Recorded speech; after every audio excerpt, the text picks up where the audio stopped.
CEPAL estimó que los países de América Latina y el Caribe crecerán en conjunto un 3% este año, tasa similar a la registrada el año pasado, pero inferior al 3,5% estimado en abril. Ello por la menor expansión de Brasil y México y el hecho de que varios países que venían creciendo a tasas elevadas como Chile, Panamá y Perú están mostrando una desaceleración en su actividad. Para analizar los factores que están detrás de este menor crecimiento, nos encontramos con la secretaria ejecutiva de la CEPAL, la señora Alicia Bárcena. ¿Cómo está? Muy bien, muchas gracias. Encantada de estar aquí. Ya lo decía, corregimos la proyección de crecimiento para América Latina desde un 3,5 a un 3% este año. ¿Esto es porque hubo un menor crecimiento en el primer semestre o porque se ve un peor crecimiento en el segundo semestre? No, nosotros basamos nuestra cifra o nuestra proyección fundamentalmente en el comportamiento del último trimestre del 2012 y lo que está pasando en este primer semestre.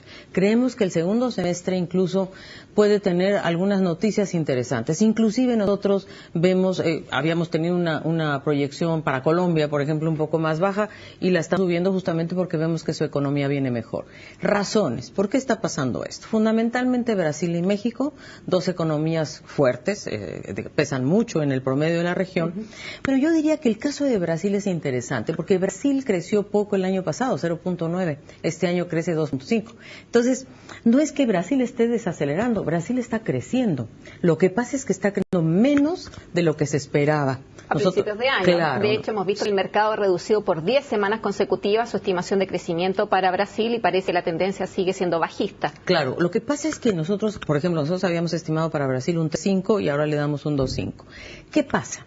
Yo creo, y para toda la región en realidad, primero, la verdad es la caída de las exportaciones. Yo creo que la desaceleración de las exportaciones desde el 2012, desde el 2011 al 2012, fíjate, la desaceleración fue de 23.5 a 1.3.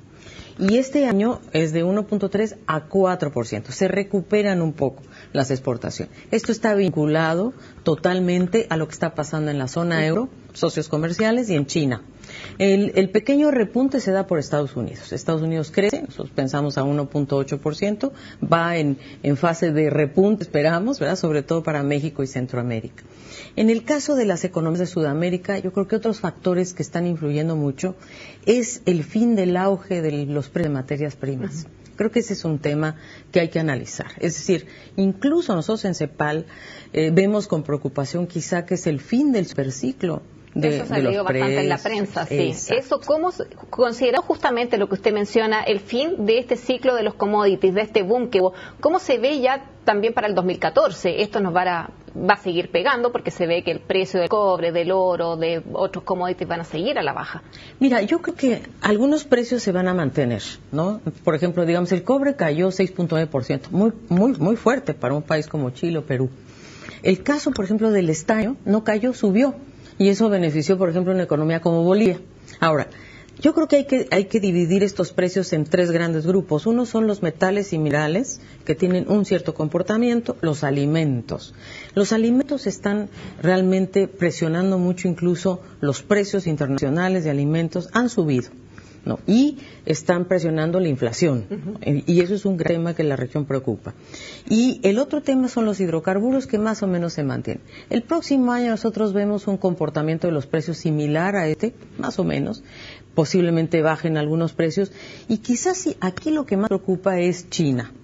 China, que ha cambiado su estrategia totalmente de crecimiento para irse de una estrategia de inversiones a una estrategia de consumo interno. Entonces, eso ha afectado a las economías de Sudamérica, especialmente a las exportadoras de materias primas. En ese sentido, justamente, la demanda estaría siendo más liderada por el consumo, en vez de la inversión y las exportaciones de Latinoamérica. Claro, o sea, de los tres motores de crecimiento, exportaciones, consumo, inversión, el que ha liderado es el consumo. Pero ese tiene menor dinamismo este año y el próximo también. Fíjate que acá en Chile, por ejemplo, vemos una caída del crédito. El crédito hipotecario ha disminuido, las condiciones mismas del crédito hipotecario han cambiado. Entonces, hay una disminución del acceso de crédito en general. El crédito al consumo es el único que más o menos se mantiene y nosotros creemos que va a haber menor dinamismo. Por eso, en el informe, estamos proponiendo que los países se enfoquen más a la inversión. ¿verdad? Como una especie de política contracíclica porque los países de la región tienen varias ventajas que no tenían antes, ¿eh? Un espacio, o sea, de alguna forma... Están preparadas que en las crisis anteriores. Claramente la institucionalidad se ha fortalecido en todos los años. Aprendimos, digamos, de las crisis. Aprendimos mucho y las finanzas públicas están en mejor pie, en realidad, ¿no? Entonces, esa parte es la que América Latina tiene un espacio para poder invertir. Yo diría invertir en infraestructura, sin duda, pero también en sectores transables, que favorezcan las exportaciones. Antes de entrar de lleno a nuestro país, Chile, ¿qué pasa o cómo ve usted si sería un desafío, un problema o una oportunidad este anuncio de la Reserva Federal de comenzar a retirar los estímulos monetarios a fin de año y ya dejarlo en su término en el 2014? ¿Cómo lo ve usted?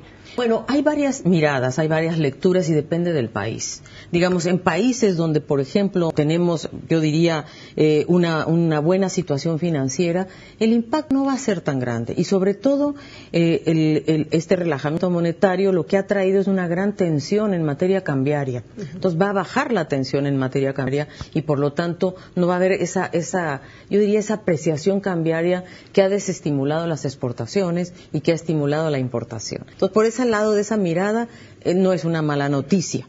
Lógicamente preocupa el traslado de, digamos, ese menor, yo diría menor cantidad de flujo circulante. Claro, pero la gran preocupación así como que se ha visto una masiva salida de capitales de los mercados emergentes, entre ellos a América Latina. Claro, pero fíjate, por ejemplo, Brasil eleva las tasas de interés y quita los encajes que tenía al capital justamente para atraer algunos de estos capitales nuevamente a Brasil antes de que se produzca el fin del relajamiento monetario.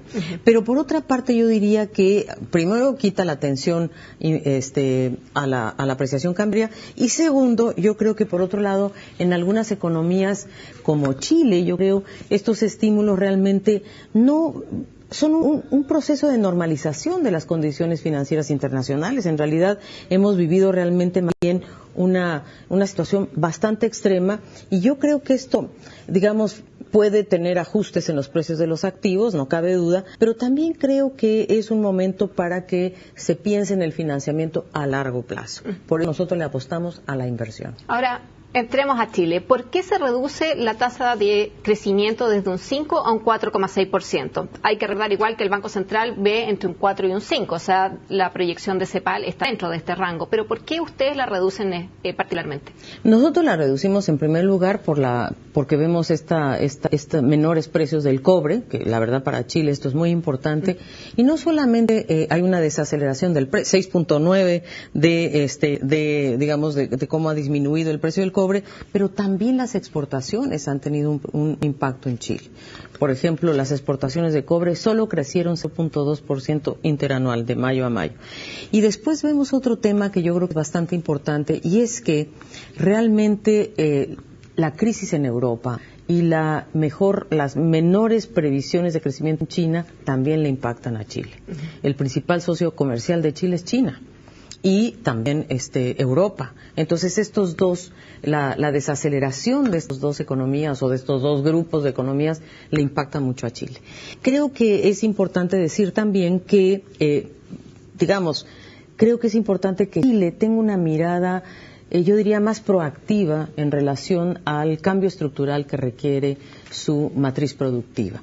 Y el otro tema es la energía. Yo creo que en Chile el tema de la energía, el que está bastante pendiente, ese es un debate muy necesario porque no se puede plantear una diversificación productiva en Chile si no pasa por el tema energético. Aparte que la mayoría de las industrias, una de las grandes preocupaciones que tienen son justamente el aumento que han tenido los costos laborales y energéticos.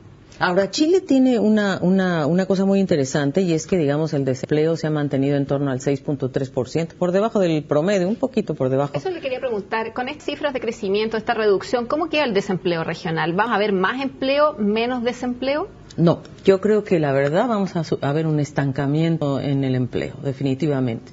No estamos seguros si se va a reducir. Todavía nosotros estimamos que el desempleo de este año va a ser similar al de 12, que es 6.4%. Pero no cabe duda que va a haber un estancamiento en el empleo.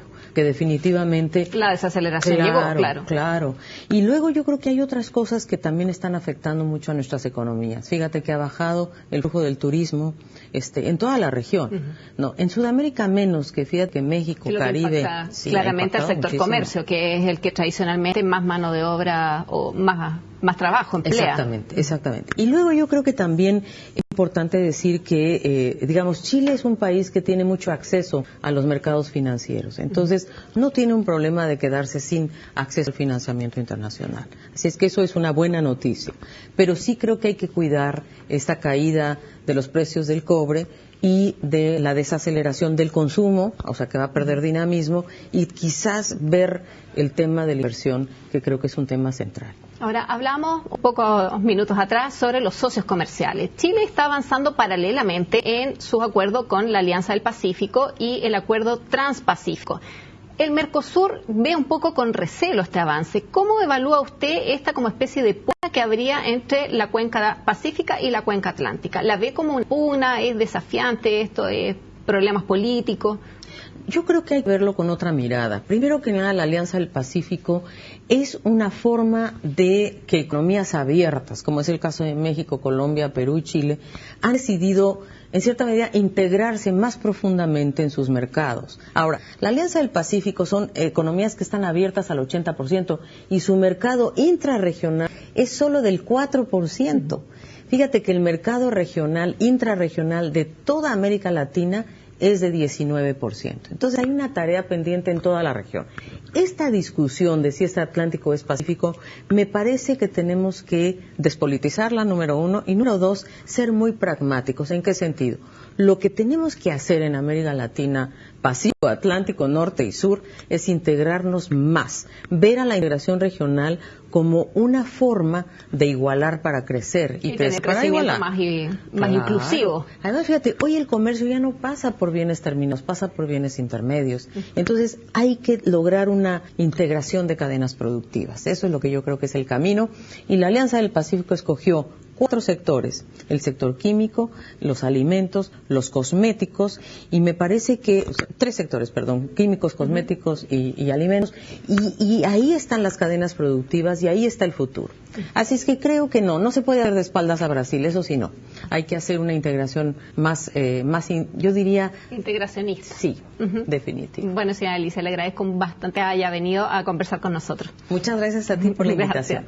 Bueno, con esta conversación en torno a América Latina y el Caribe, llegamos al final de esta edición de Agenda Económica. Soy Carolina Ortega y los invito a seguir en la sintonía de CNN Chile.